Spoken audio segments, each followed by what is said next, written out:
Olá, seja muito bem-vindo mais uma vez. É muito bom estar em sua companhia. E a partir de agora você acompanha comigo as notícias do Brasil e do mundo. E eu começo com uma boa notícia para o trabalhador. Olha só, a primeira parcela do 13º salário dos beneficiários do Instituto Nacional de Seguro Social, o INSS, começa a ser depositada nesta quinta-feira e será acreditada junto com o benefício mensal. Anualmente, este abono é pago entre agosto e novembro, mas a antecipação do pagamento foi assinada pelo presidente Luiz Inácio Lula da Silva no último 4 de maio. Os primeiros a receber os créditos são os beneficiários que ganham até um salário mínimo e possuem um número de identificação social com final 1. A partir de 1º de junho, começarão a receber aqueles que ganham mais que o piso nacional e têm cartão do NIS com final de inscrição 1 e 6. Todos os pagamentos vão ser feitos até 7 de junho. Desde 1º de maio, o piso previdenciário é de R$ 1.320. E o teto dos benefícios pagos pelo INSS continua sendo R$ 7.507,49. Ao todo, o investimento federal será de 62 bilhões e 600 milhões de reais e vai beneficiar mais de 38 milhões de segurados da Previdência Social. De acordo com o Instituto Nacional do Seguro Social, o 13º salário do INSS é depositado a aposentados e pensionistas por morte, além daqueles que tenham recebido neste ano auxílio por incapacidade temporária, auxílio acidente ou auxílio reclusão. Por lei, não têm direito ao 13º salário do INSS os segurados que recebem benefícios assistenciais. A primeira parcela do 13º é isenta de descontos de impostos. Somente na segunda parcela incide a tributação.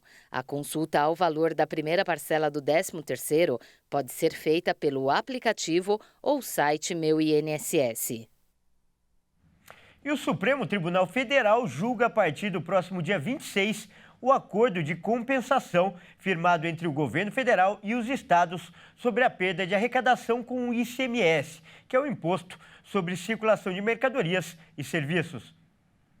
Os ministros deverão decidir se homologam ou não a proposta. A análise será feita no plenário virtual da Corte, formato em que não há debate entre os magistrados. A sessão vai até o dia 2 de junho.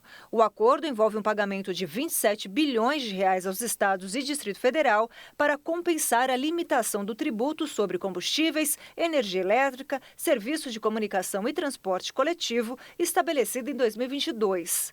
O entendimento foi anunciado pelo ministro da Fazenda, Fernando Haddad, no começo de março. Há a concordância dos 26 estados e do Distrito Federal. O acerto veio por meio da atuação do STF.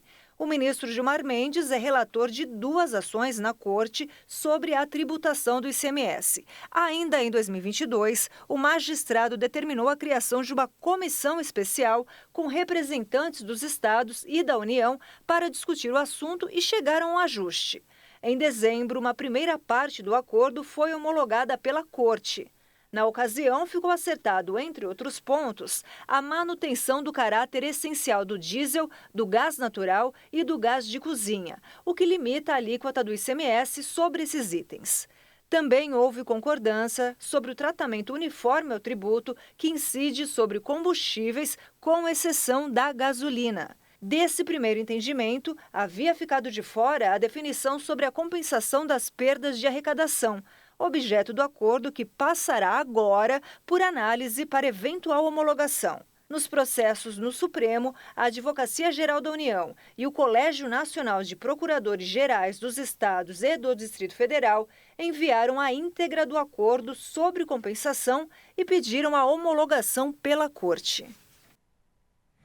E eu trago agora o destaque internacional. Já faz de um mês que o conflito entre paramilitares e as forças do governo do Sudão se estendem no país africano. A Arábia Saudita e os Estados Unidos até tentaram mediar um cessar-fogo que não foi respeitado. Os combates continuam nas ruas da capital do país.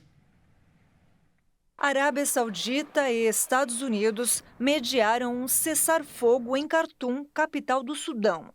Inclusive, afirmaram que seria estabelecido um mecanismo de vigilância da trégua humanitária. Ainda assim, hoje, terça-feira, os combates continuam em Khartoum. A trégua humanitária de uma semana não foi cumprida. O cessar-fogo visa possibilitar a retomada das operações em hospitais e a entrada de ajuda humanitária no país. De acordo com a ONU, 25 milhões de habitantes do Sudão precisam de assistência. Desde o dia 15 de abril, a guerra entre o exército e os paramilitares das Forças de Apoio Rápido provocou quase 1.000 mortes no país e mais de 1 milhão de deslocados e refugiados. Pela sexta semana consecutiva, os 5 milhões de moradores de Khartoum enfrentam um calor intenso, com cortes de água e energia elétrica. E o parque eólico de Canudos, que fica no sertão baiano, foi impedido pela justiça de operar. O motivo é representar uma ameaça à arara azul de Lear, uma espécie em risco de extinção. Com ventos fortes e velocidade estável, a região concentra mais de 90% da produção nacional de energia eólica e o governo pretende tornar o maior celeiro de renováveis do mundo. A companhia francesa Voltalia obteve permissões e começou a construir em 2021 um complexo eólico com 28 turbinas, com capacidade para produzir quase 100 megawatts no município de Canudos, no norte da Bahia.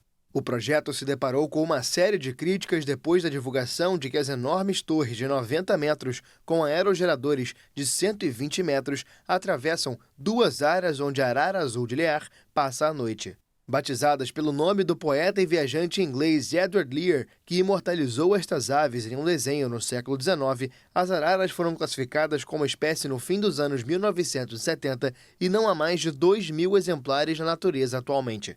Especialistas afirmam que o impacto do complexo pode ser irreversível para a arara azul de Lear, que habita e se reproduz exclusivamente nesta região. A Justiça Federal paralisou em meados de abril a construção das turbinas já em fase final e derrubou as permissões dadas pelo estado da Bahia à Voltalia. Bom, essa edição fica por aqui. Eu agradeço pela sua companhia e convido a continuar ligado em nossa programação. Até mais!